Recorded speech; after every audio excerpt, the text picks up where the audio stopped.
Good evening, ladies and gentlemen. Welcome to Invbots Demand Strategy Review. And I think this is our second of the series of the Global Investment Strategy Review. Feel free to take more seats in the front. So today we have a special team, a team of actually 5 ladies, but because there's one is not that doing well, so we have 4 ladies from Hong Kong University to give a very brief overview about what involves one of the key investment portfolio about the upcoming iPhone event and the Apple investment strategy as well. So before that, let me introduce myself.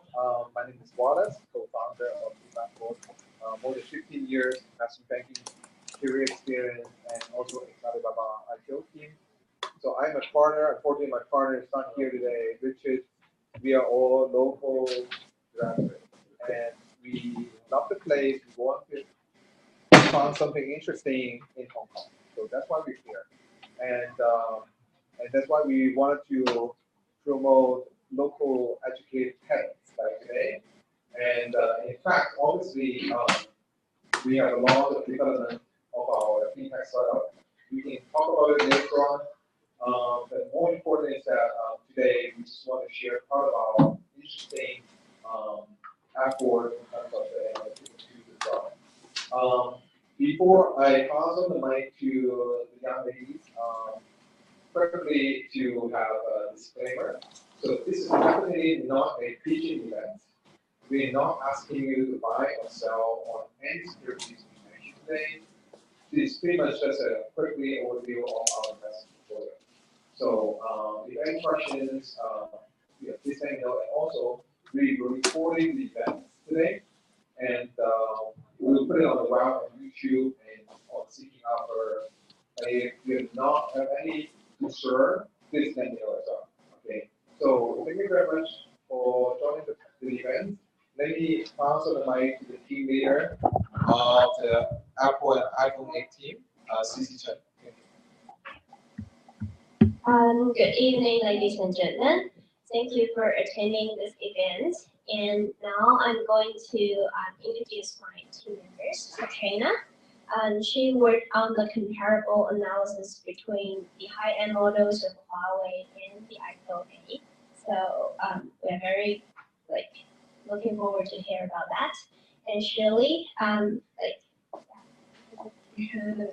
so Shirley worked on the survey. Yeah, so we actually did the survey on the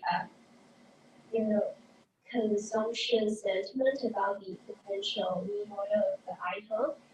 And this is Vicky. Vicky did a very important job because she viewed all the financial model of Apple, and she did very decent scenario analysis about the the market share that iPhone 8 can gain in the Chinese market, or like the ASP or the unit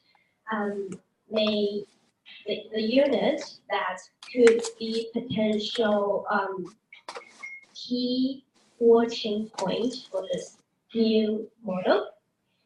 And I would say just a quick reminder, we want to make this event as an interactive discussion rather than a very formal presentation. So we welcome all of you to cut in at any time you want, just to raise your questions, and we are very happy to discuss with you. So before we officially kick off the discussion, I'd like to ask a few questions. Say, how many of you have actually invested in Apple, the stock?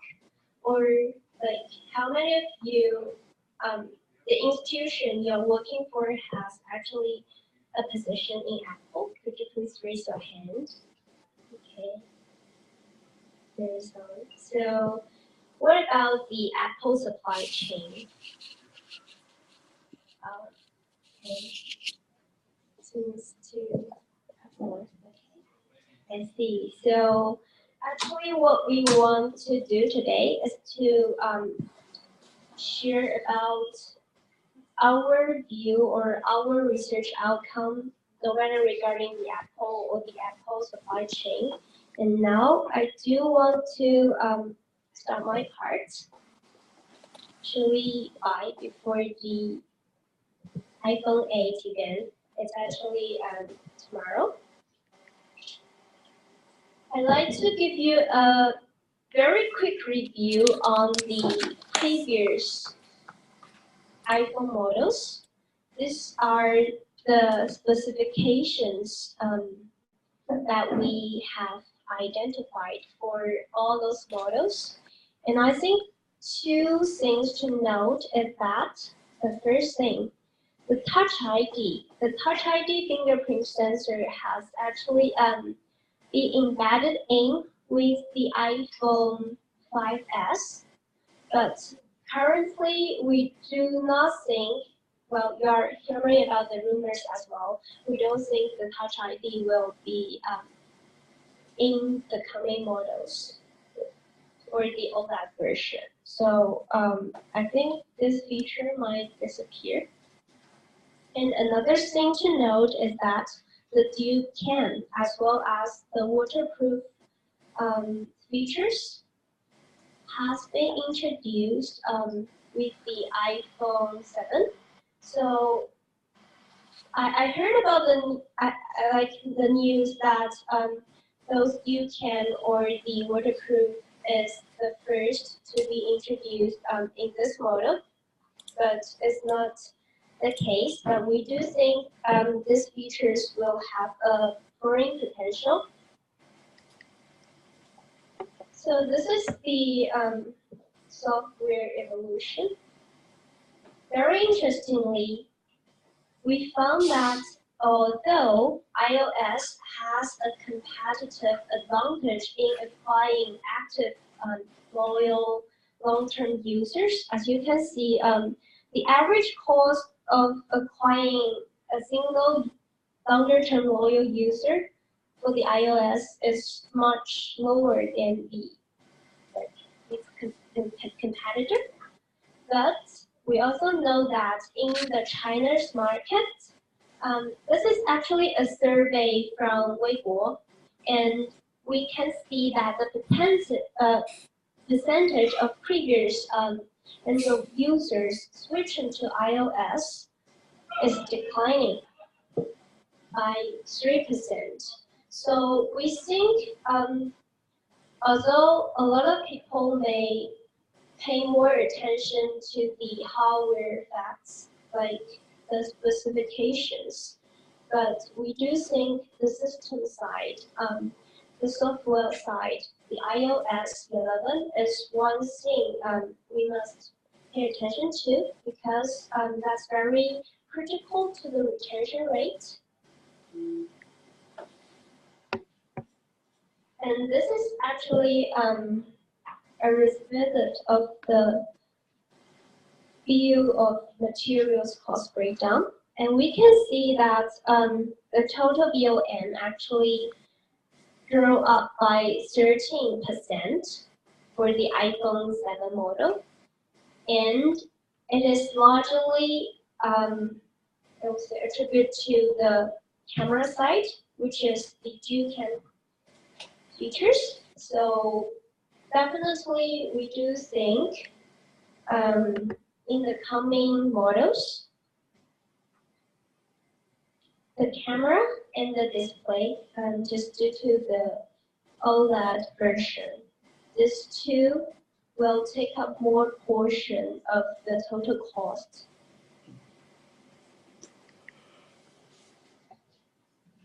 Here are some rumored new specifics. A little bit bigger. I'm not sure how to do that. Backward. This one.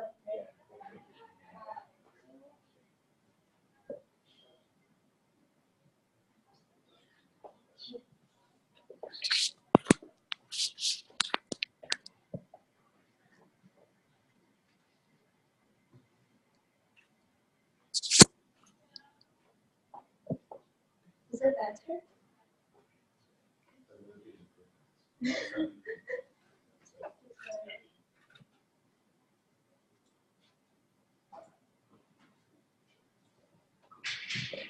So there are a lot of rumors coming out now, and I think according to the most updated recent news, the iPhone will name the three models as iPhone 8, iPhone 8 Plus, and the iPhone X. This is very interesting because initially I don't think there's much difference because that's the same model anyway. But people do believe that if iPhone named their iPhone, the two standard models as iPhone 7s, iPhone 7s Plus, people will lower the expectation about the models. So that's a very interesting point. So there are some potential new features, and I'm going to highlight this, the OLED, and Apple is switching from Touch ID to the Face ID with the 3D sensing to do facial recognition. And what we want to highlight here is the price of the potential iPhone 8, or we call it iPhone X version, is very critical to the company. So we are thinking about probably the company can charge a lot, even much more higher than the 1,000 starting point that the market is expecting. And then probably the shipment number, the volume for this model will not be as great as the Street is expecting, but it will help to make the other two standard models more attractive. So that's one of our sorts. If you take a look at the iPhone supply chain, well, we actually have 85 companies in our database, and among which 82 are listed. But what I want to highlight is that we believe if you want to invest in the iPhone supply chain, you better to stick to the growing features and probably the new components that got introduced. And hence, we highlight the camera side. As I mentioned before, we do believe this portion will rising. And especially the 3D sensing features. We got a few here.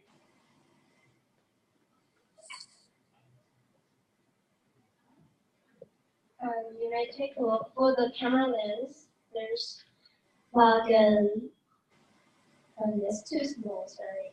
Just Genius, Colwell, Oldfield, LGI, Semco. It's beautiful.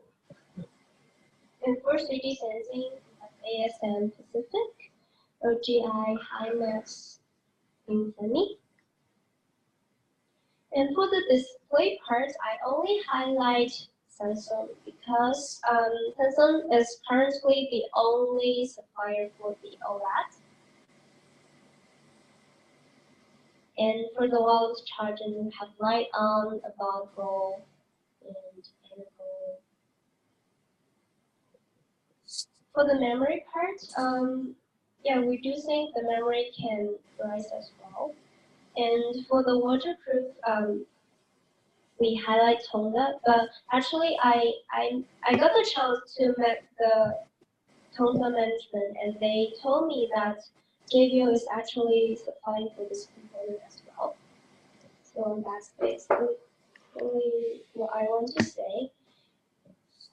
And the final remark I want to make is that like just to be more cautious because the street is actually raising a high expectation for this model, and if we cannot meet the expectation, say the iPhone 6s, the stock price will drop dramatically. And here's our pre-post event price performance.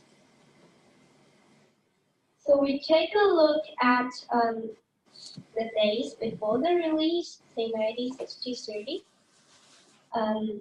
For all those models since the iPhone 5. And we also take a look at the days after the release. So based on the recent price performance, we calculate the implied closing price of tomorrow. And it's actually between the range 160 to 166. But you know, the price of the Apple stock is already 164, I guess. Yeah. So that's, if you do want to rate the stock based on this, then that's fully valued or just in line. And you can sense that, you know, before, after the release,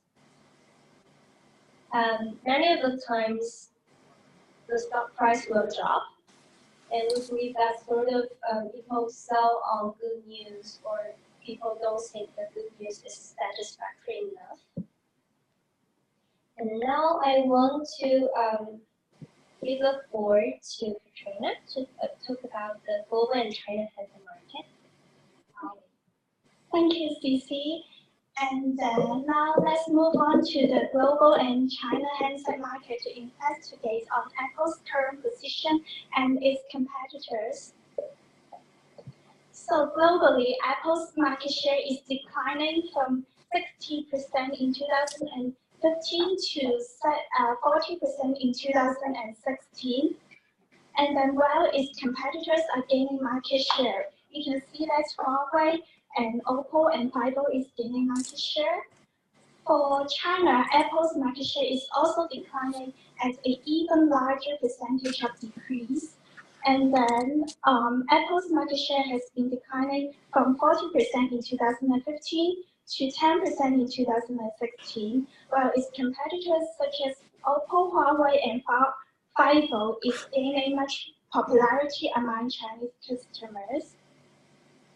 However, we do not think that all Chinese handset market makers are directly competing with Apple, but there is one brand which is Huawei is targeting at the same customer segment as Apple. So we are going to take a look at Huawei. About 80% of iPhone 7 users were replacement demand, and then around 20% of iPhone users changed to iPhone 7 Plus and iPhone respectively. And then when searching iPhone 8, people tend to search iPhone-related products or Apple-related information instead of competing products such as Huawei. So iPhone users are loyal to Apple brand.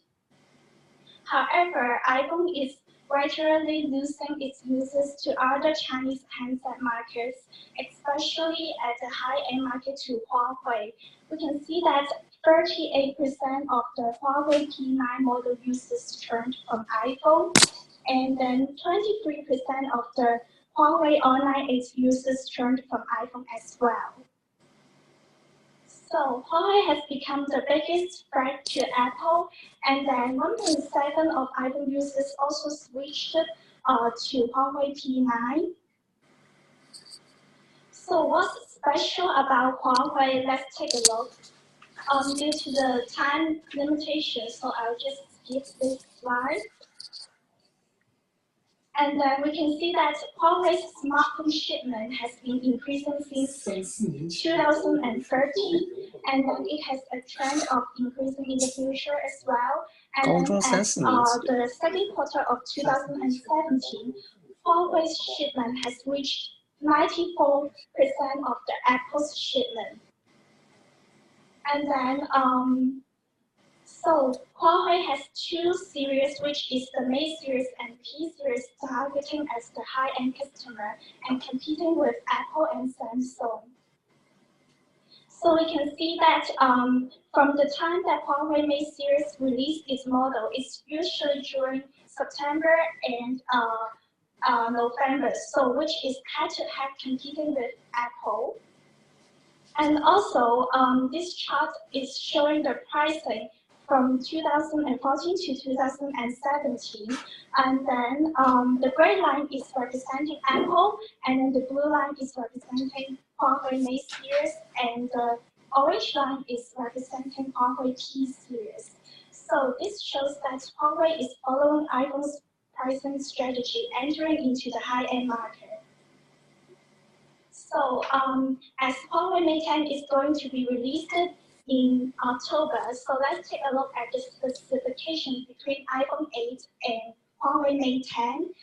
This is reported by the media, and then we can see that Apple is good at its resolution and its internal storage, while Huawei is better at the other aspects such as size, camera, CPU, RAM, and battery.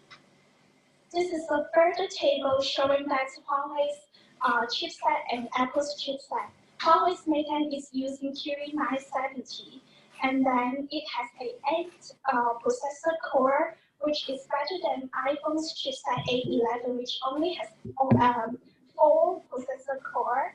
And also, Kirin 970 also has an NPU, which drives its mobile AI platform, enabling cloud-based AI and on-device AI to run alongside each other, which means that Mate 10 will be faster than ever before.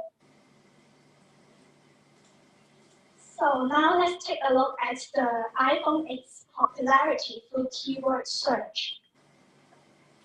We have divided global market users into 2 dimensions. One is by type, which includes the new users, replacement demand, and churn from Android.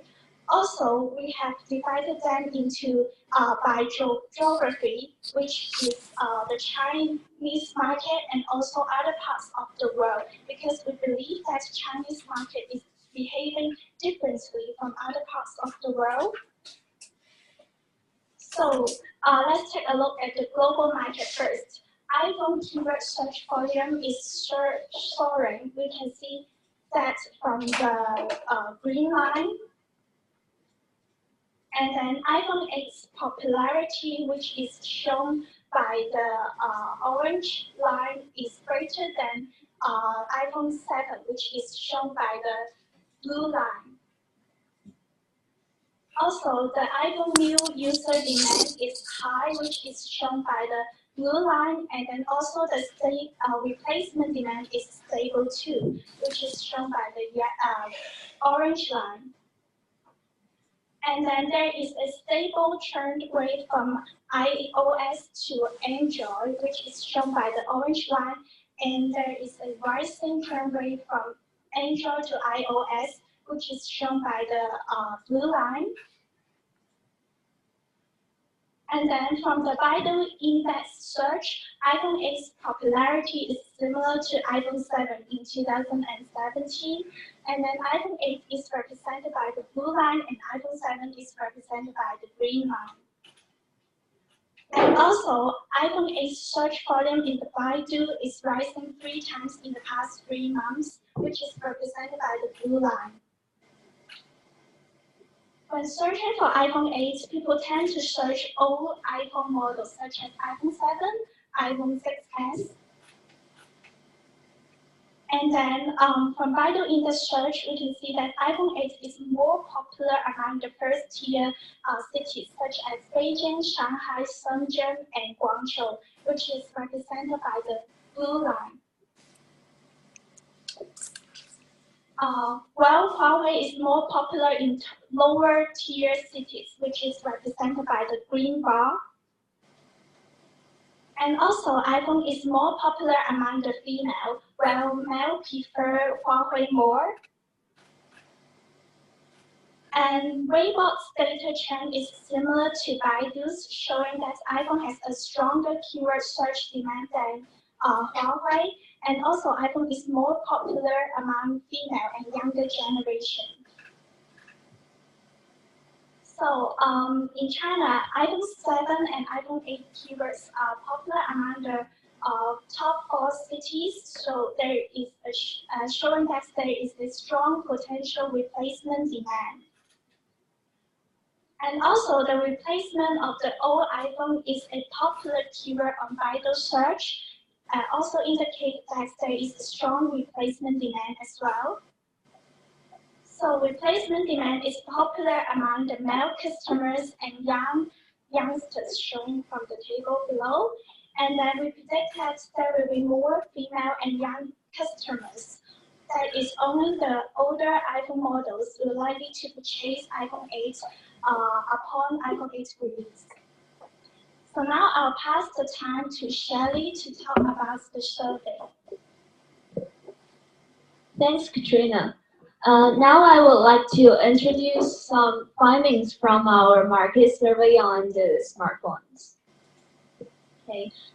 In August, Invbots conducted a market survey on the smartphone market through our own online platform and also a third-party system. And through the analysis of over 1,100 samples of survey results, we draw a lot of interesting findings. And now let me introduce some of the key conclusions. Include, it is high time to buy a new phone because of the long use time. And iPhone users tend to buy a new phone because of the new and fancy features. And larger memory and larger battery capacity are the two most important features. At last, iPhone users have much higher budget for new phone and also the iPhone 8. First, let's look at the average age of the users. We found that the average age for all users is about 33, while for iPhone users it is about 31. And for our largest competitor in China market, Huawei, the average age is about 35. So as we all know, young people are more likely to get interested in the new and fancy features. And young people tend to have higher budget for their electronic products. So we can generally conclude that iPhone users are more likely to buy the iPhone 8. Then let's look at the average use time for the smartphone users. And for all the users, the average use time is 1.27 years, while for iPhone users, it is about 1.3 years. And from our research, we found that people are very likely to buy a new phone within half a year since its launch. So we can generally calculate the use time of iPhone at about 2 years. And also from another third-party research, we found that people are over 75% people are likely to change a new phone within 2 years. So iPhone users are very likely to buy a new phone. The conclusions from this slide can match the conclusion from the last one, that the number 2 reason for iPhone users to buy a new phone is that they've used the phone for too long. And we can see from this picture that actually people are likely to change to a new phone because of the basic features, like the phone is too slow or the phone is broken, like it always happens, and they have used phone for too long.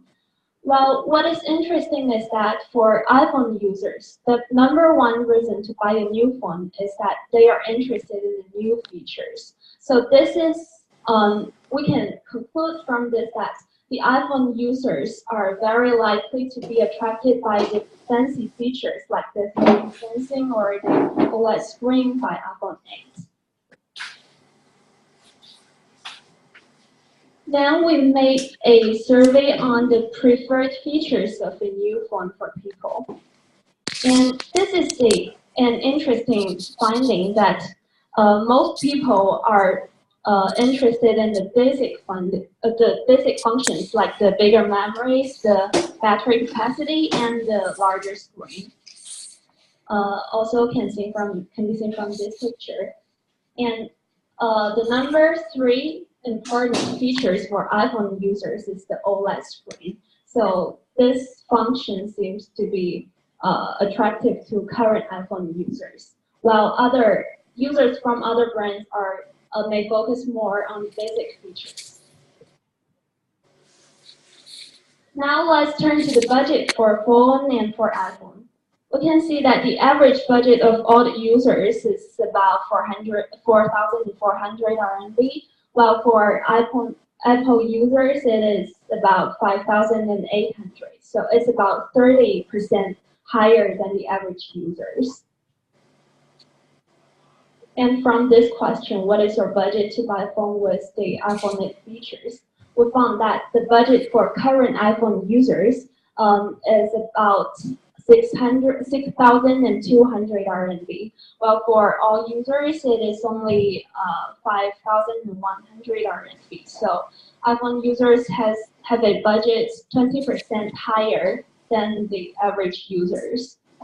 And also we found from the survey that around 8% of iPhone users are affordable to buy an iPhone 8 at over 8,000 RMB, and 25% of them with a budget at 7,000 RMB or above.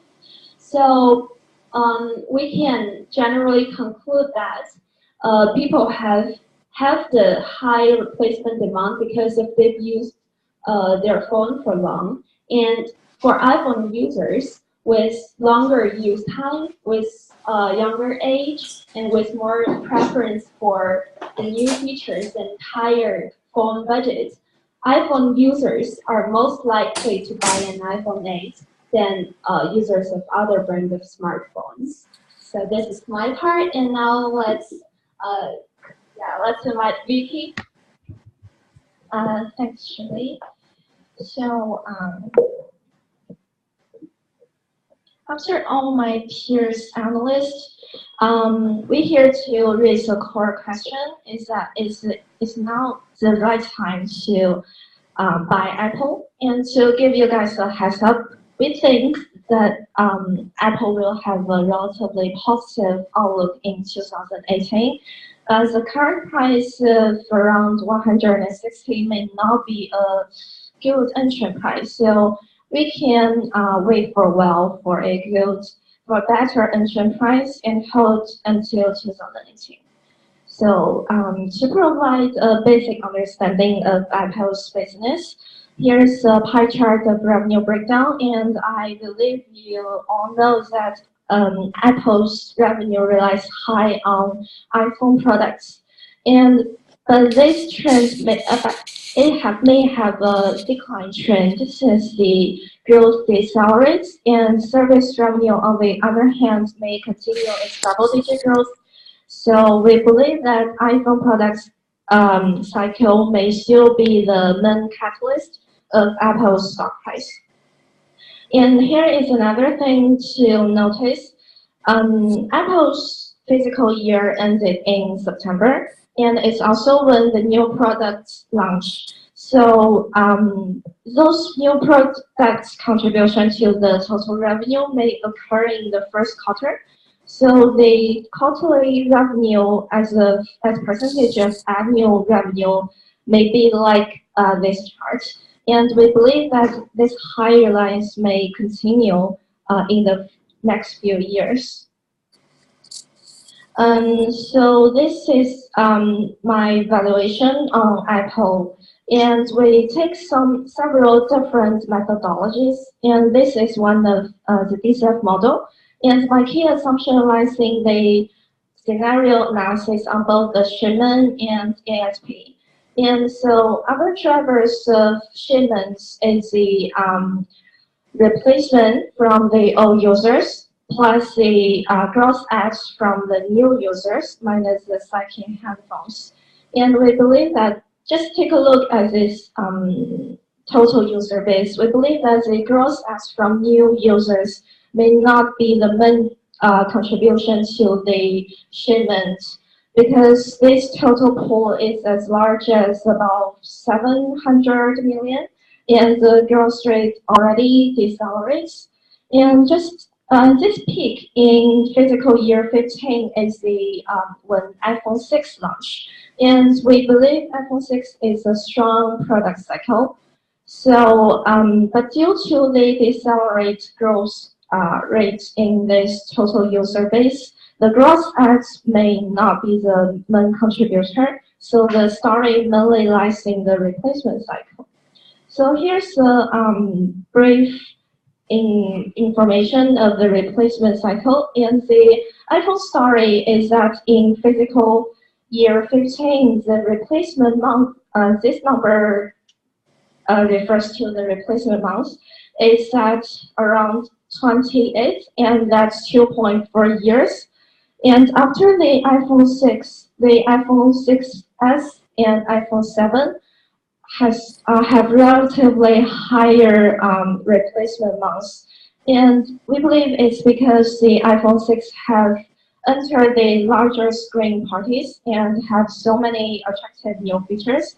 The iPhone 7 and iPhone 6s have subtle changes.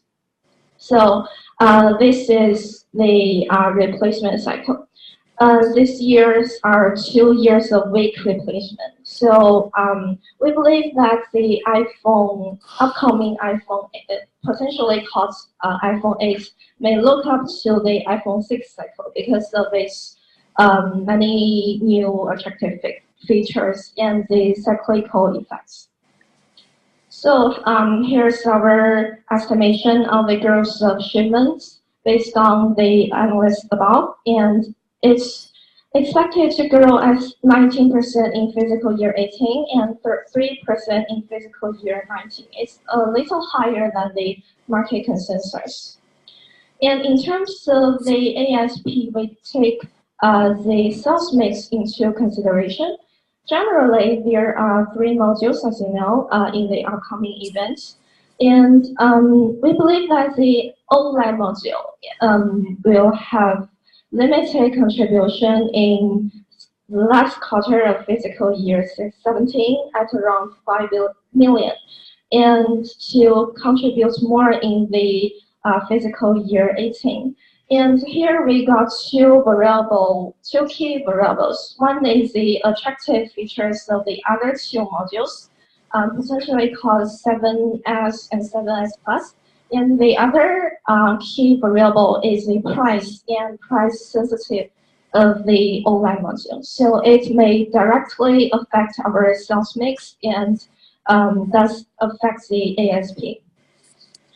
So taking shipment and ASP into consideration, here's the cyclical revenue and earnings growth, and it will continue ahead. So here's we also make a comparison between our estimation to the guidance. And here the cycle is fiscal year 15. And as I said before, it's the iPhone 6 super cycle. And also actual number beats the guidance. So if the iPhone 8 cycle looks up to the iPhone 6 cycle, then we think the actual number may be above the guidance.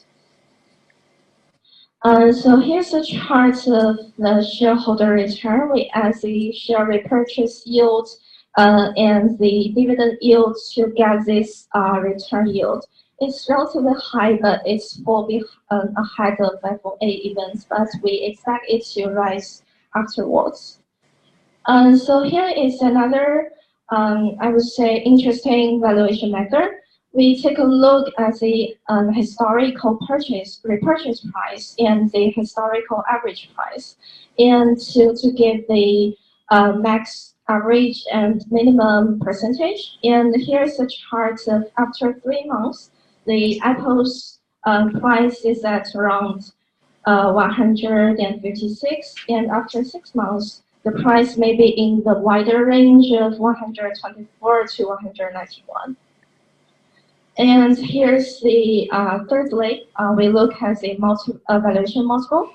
And as you can see, the PE ratio rises up a little, and then falls. Here is the PE ratio x cash, because Apple holds large amounts of cash, so it may be another valuation multiple we need to take a look at. So it proves that now the price may be a little expensive, and our entry price may be lower than current price.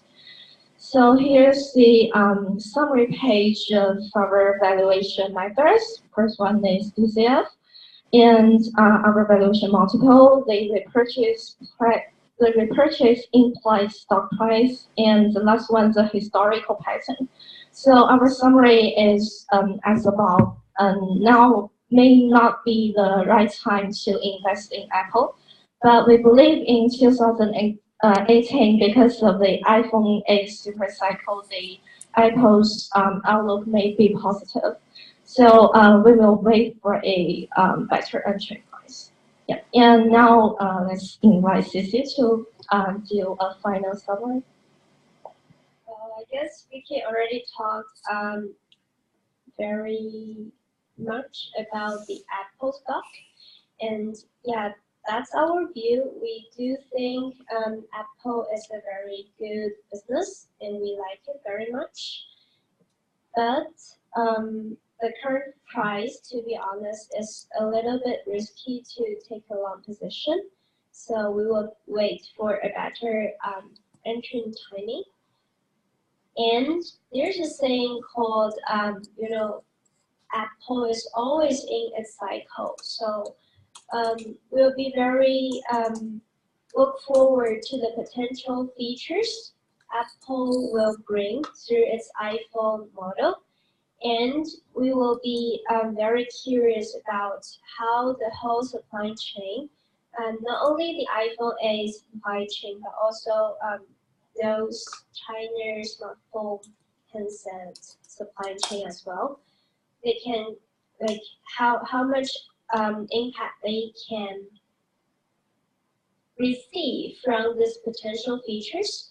So I think we are still very positive on Apple, and we are very positive on the growing features as well. As I mentioned before, the OLED, the memory, as well as UCAM and the waterproof.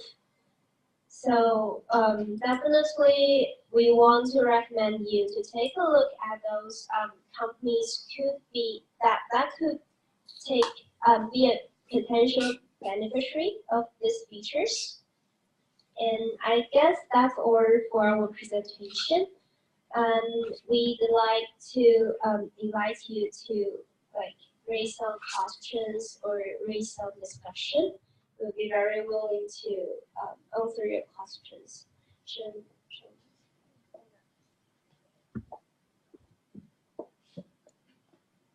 Any questions on the floor?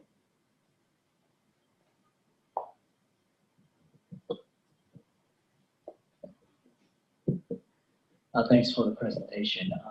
You mentioned that Apple is fairly priced in at the moment, but in your earlier presentation, you showed some of the suppliers, and you also mentioned that Face ID or the 3D sensor will be a game changer, obviously. Since Apple is fully pricing, will you be looking at to add some of those stocks, or the supplier stocks, into your portfolio, since Apple is going to use a lot of those 3D sensors and face recognition products, and same with all the other companies. Could you share with us a little bit more on that? You mean the names of the Yeah, some of those names that you yeah, mentioned we have earlier. that.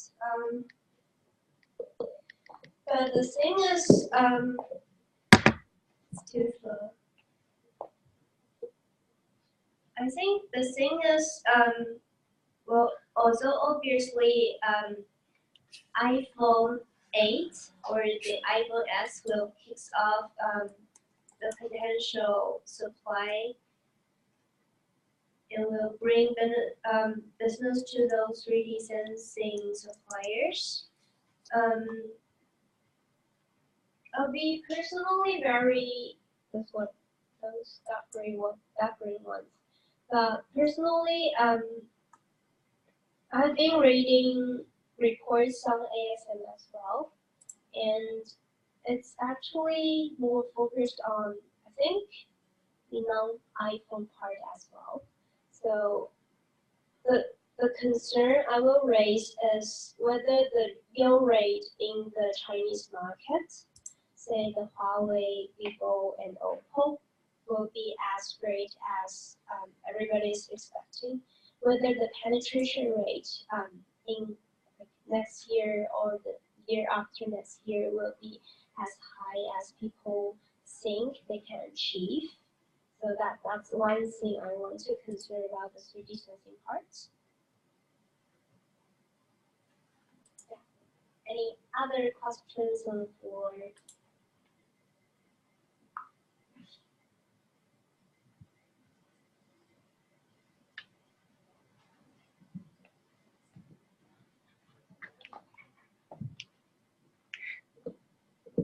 Actually, I don't have a question, but just seeing this page because our biggest long holding for the 3D sensing is Austrian Micro Systems, AMS. So I think you can consider to add into this page. Sure. Yeah, instead of Hyback. Listed on the ASM 8. Switzerland. It's an Austria We'll company. take a deep look into that. Thank you. AMS.AG. I think the price has gone up a lot recently. Yeah. Is that because it's the 3D sensing? Because of the major 3D sensing supplier. Yeah, the main supplier for 3D sensing. So we might take a good look into that. Thank you. Any other questions or comments? Yeah. I observed your study mainly based on China. How about the rest of the other countries that actually selling access to the other countries? With, as you said, the market share that is increasing in the last in China. And the local brands are gaining market share, rebounding. So if I am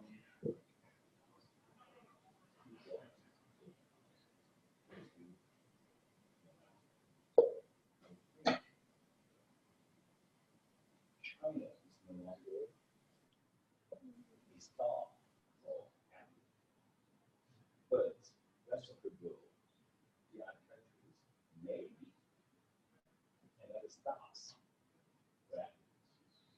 So if the study is regarding rest of the world after China, so it's not the whole picture of Apple. It's just a majority now at this moment. It is the China is the biggest market for Apple at this moment. But I'm sure you believe that China will be a number 2 or number 3 market for Apple. I see your point. Thank you for the comments. I think that we reviewed a lot, and we do see the market share in other regions. They remain more stable, or they remain a more stably growing trend. So, like, you may think China is losing the market share, but if I were Steve Jobs, like, I believe if he were alive, he would also think about, well, I lose some market share here in my iPhone 7, so that I have to regain the market share. He won't abandon the Chinese market as well. And also another comment I want to make is that we do see a lot of Chinese vendors like Huawei, Xiaomi especially.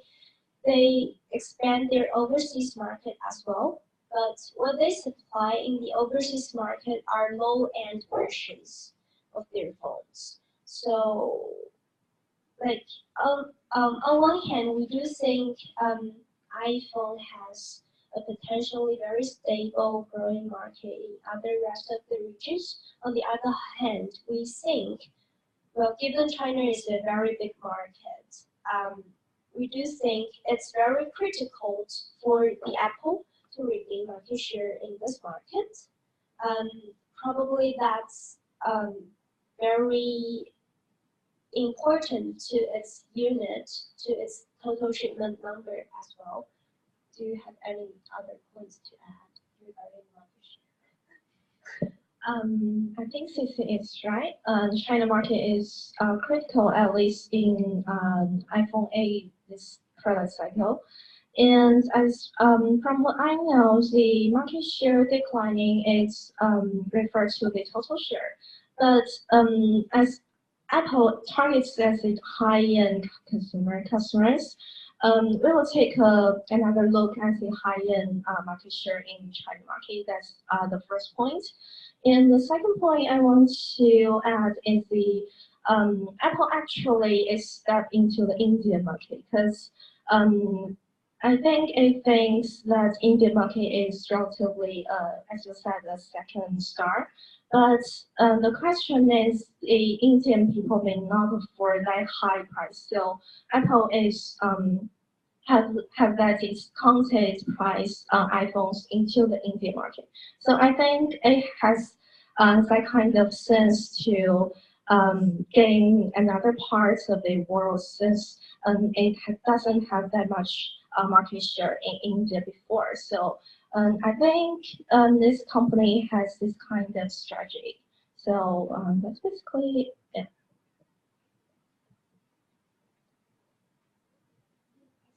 Yeah.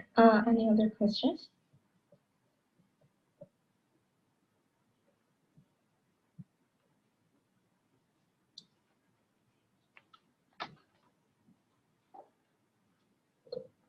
I just forgot to introduce myself. I'm eFusion's Frank Wong. Besides the stocks to buy, any idea to sell or short sell on this event? Because we are alpha exploration, right? So. Well, if you do want to sell, I'll take you back to this picture.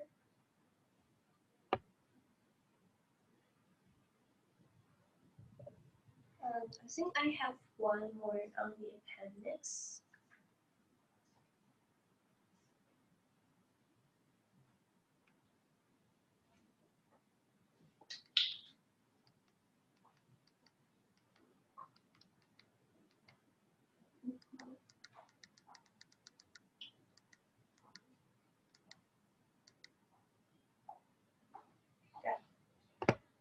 That's it.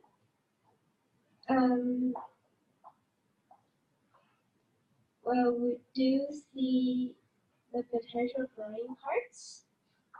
So if you do want to sell, I guess for other parts, say the fingerprint sensor providers.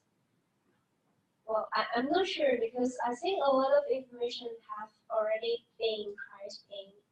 So yeah, so based on different valuations, I think you may definitely sell on the declining future providers. And say, for example, it's not my personal investment view, but I heard about a lot of people short selling Tonga, not only just because there might be some issues about the corporate governance, but I heard people are, they are judging that they don't have a very clear plan for the glass body, for the glass casing. So whether you want to short sell, you will definitely take a view, because for Tonda probably they are switching from metal to plastic again, as plastic can satisfy the 5G as well. But people are betting on whether the plastic or the glass will be the future for the casing. So if you do want to short sell, probably,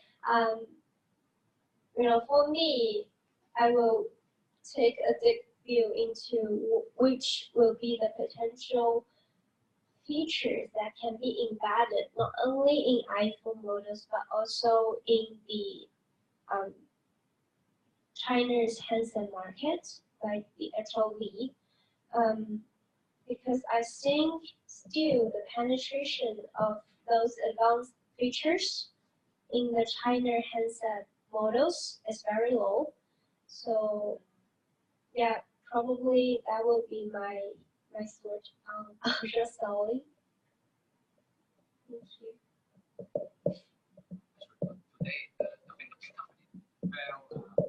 Actually, one of the company, fingerprint company, fell 14% today. Maybe because the same theory, same idea. QTech, yeah, down 14%. CRSA analysts may agree with you. Thank you.